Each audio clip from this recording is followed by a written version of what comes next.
Gente, aqui fazendo esclarecimento sobre os títulos que serão apresentados para a banca Fundep pela prova que a Fundep aplicou no dia 25 de agosto para a Secretaria de Educação do município de Montes Claros. Títulos é uma fase classificatória. Se você não tem títulos, você não é eliminado, mas obviamente não terá os pontos correspondentes, né? Então, é apenas mais uma fase, é de caráter classificatório e não eliminatório, tá? Para os cargos que se submeterão à redação e à prova prática, a banca declara que só apreciará os títulos, obviamente, de quem passar por essas etapas. Então, se você é um cargo, prestou para um cargo e que tinha prova de redação, se a sua redação sequer foi corrigida, a banca não vai olhar seus títulos. Mas, professor, eu não sei qual é a minha nota, o que eu faço?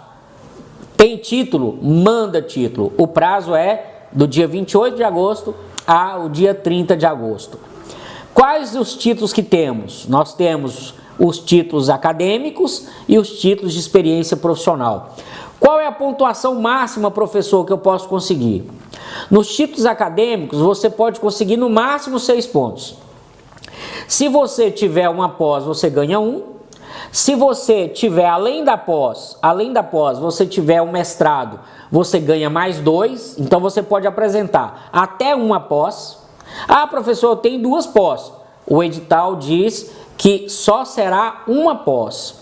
Ah, professor, então eu só tenho uma pós ou tenho 2 pós, não importa. O fato é que a banca diz em seu edital que você pode apresentar um título de pós. Se você tem um mestrado, você apresenta o título também do mestrado. Aí será um título de pós e 2 pelo mestrado. Professor, eu tenho um doutorado.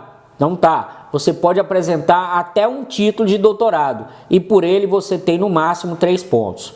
Pelo que o edital diz, é um apenas título de pós que você pode apresentar, um apenas título de mestrado que você pode apresentar e um apenas de doutorado. Pelo que o edital diz, se você tem 3 pós, não vai adiantar. Você encaminharia uma apenas. Seria 1 ponto apenas por pós, 2 pontos por mestrado e 3 pontos por doutorado. Então, o máximo que se pode obter são 6 pontos. No caso da experiência profissional, a experiência profissional, você no máximo pode conseguir 2 pontos. Por isso é que se diz que na fase de classificação por títulos, o máximo que você pode conseguir são 8. 6 pelos títulos acadêmicos e 2 por experiência profissional.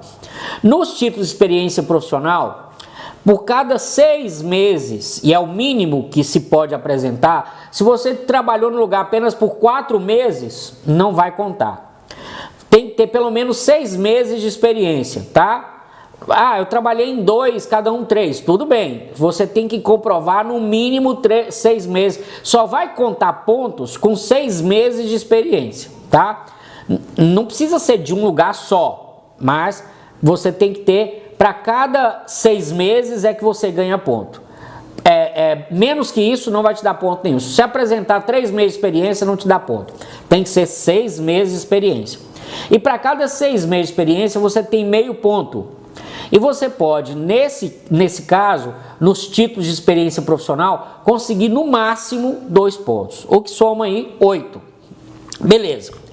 Professor, como é que eu tenho que apresentar esses documentos? Esses documentos serão apresentados, volto a dizer, do dia 28 ao 30 por upload no site da instituição. Todos os documentos, diz a banca, devem estar autenticados no cartório de notas. Todos devem estar autenticados. Aqui ainda há uma observação. Por exemplo, imagina que você trabalhou numa escola particular e aí você vai pegar uma declaração da diretora, não só dizendo que você trabalhou, mas dizendo quais foram as atribuições que você ali exercia. Por quê? Porque a banca só vai levar em conta título de experiência profissional em que as atribuições dessa experiência foram compatíveis ou forem compatíveis às do cargo que você pleiteia. Então, tem que haver essa correspondência. Se você fez um concurso para professor e trabalhou numa escola particular na secretaria, isso não conta. Por quê? Porque para o cargo de professor, você tem que mostrar um título de experiência que mostre atribuições que sejam compatíveis com as do cargo que você pleiteia, tá certo? E aí então imagine que a diretora assinou esse documento. Você tem que ir ao cartório, autenticar a assinatura da diretora. Então, no caso, além de ter a cópia autenticada desse documento, você tem que fazer um reconhecimento de firma da diretora que assinou. Eu entrei em contato com a Prefeitura de Montes Claros para saber como é que estão sendo expedidas as contagens de tempo aqui. Segundo me informaram, as contagens de tempo expedidas pela Prefeitura estão saindo com QR Code da instituição, ou seja, não vai haver um servidor assinando sua declaração de contagem de tempo, vai ter um QR Code. Se é o QR Code, você não tem firma para reconhecer no cartório, mas a autenticação do documento ela tem que ser feita, tá certo? Diz ainda o edital que os documentos de título acadêmico devem ser apresentados na ordem. Primeiro, a certidão de pós-graduação, né? Depois a certidão de mestrado e depois a certidão de doutorado. Algumas pessoas me perguntaram da certidão de graduação, se é título. Gente, não é título. O seu diploma de graduação não é título. Por quê? Porque, veja, você está prestando um concurso para nível superior. Então, já é certo que para fazer o concurso de nível superior, a graduação você tem que ter. A graduação você vai ter que comprovar no momento da posse, tá? Agora na fase de títulos, a prova pede apenas pós-graduação, mestrado e doutorado. Eu acredito que as dúvidas principais foram esclarecidas nesse vídeo. Se restarem outras, por favor, manda pra gente aqui que a gente tenta esclarecer.